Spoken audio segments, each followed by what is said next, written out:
The Leader of the Opposition. Will axe the tax, build the homes, fix the budget, and stop the crime.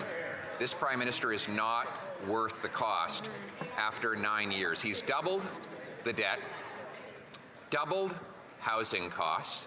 He's increased spending by nearly 80%. What did we get for the money? The worst per-person income growth in the entire G7 and the worst mortgage debt of all of those countries. When will he realize that the more he spends, the worse things get? The Right Honourable Prime Minister. Mr. Speaker, the Conservatives have been talking down the economy for a long time now without understanding that Canada has actually the strongest macroeconomic performance in the G7. And our perspective is to put that solid footing of the Government of Canada in service of Canadians by investing in housing, by investing in dental care, by investing in childcare, by investing in the supports that Canadians need in this difficult time. His solution is for governments to invest less in Canadians for ideological reasons, to be there less for people when they need it most. The Honourable Leader of the... More proof that this Prime Minister is not worth the cost. He tells Canadians they've never had it so good.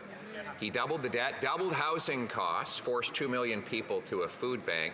He brags that he spends $87 billion on housing programs, and what did it get us? Got us the worst housing inflation of any country in the G7, the second worst out of nearly 40 OECD countries. Why does he always spend the most to achieve the worst? Right. Speaker, I think Canadians will take no lessons from a former housing minister who was in a government that didn't believe in investing in housing.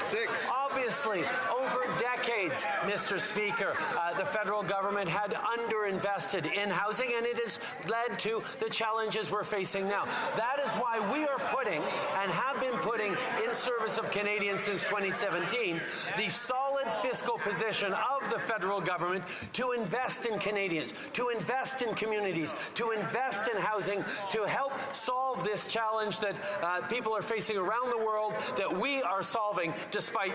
Mr. Speaker, he's absolutely right that we did not waste the billions of dollars that he's now put into his programs, but here are the results.